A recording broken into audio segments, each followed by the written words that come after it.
Veloute sauce can be made with any stock.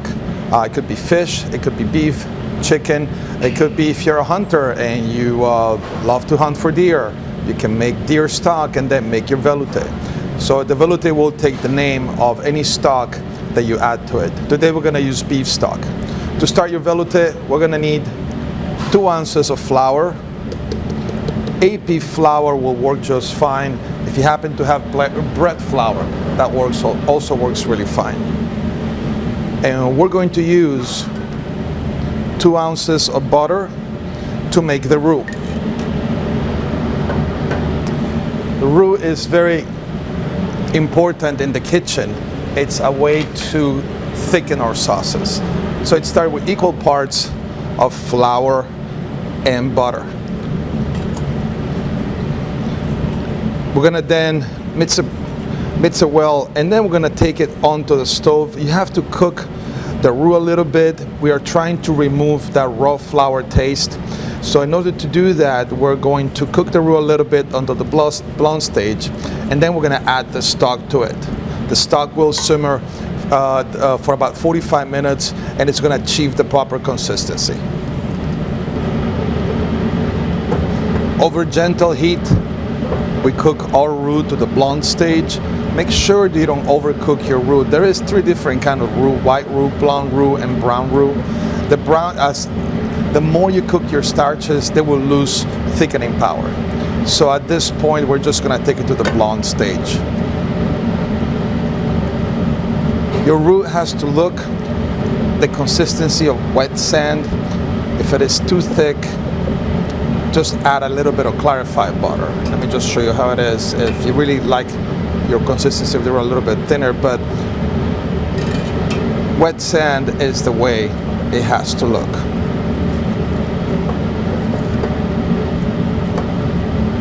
But this is a stage I cook my blonde roux to add my sauces in.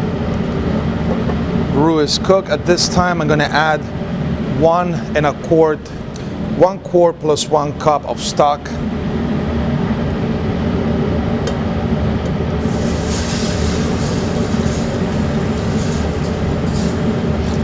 And the most important thing is my stock is cold, my roux is hot.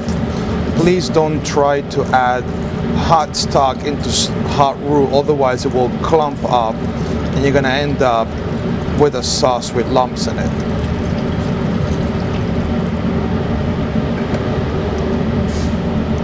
Now at this very important stage, all my stock has been introduced into the roux. I'm gonna really increase the heat to high heat, and I'm going to stir until this reaches a boiling point. That will ensure that first of all, I will not get any lumps, and my veloute will become lumpless. And also, by reaching the boiling point, I make 100% sure that my starch has reached proper and maximum gelatinization power, which is the thickening of the sauce. So it has reached the boiling point. As you can see, the consistency of the sauce has changed. And now we turn it down to a simmer. You never want to boil sauces. They might get ruined and they might scorch at the bottom. Now it has reached, it's nice and thick. We're going to let it simmer for about half an hour to 45 minutes so that flour can really cook. As you can see on the top of the sauce, you have that little foam. Those are the impurities from the sauce and the flour that are coming to the top of the pot. We're going to remove those in a moment. Just make sure you don't remove a lot of the sauce, just some of the foam that foams on top. And we're gonna let it go for about half an hour.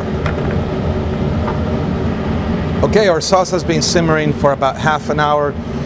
Proper consistency. We taste it for salt and pepper. We decide that that's a proper taste in your sauce. It's going to look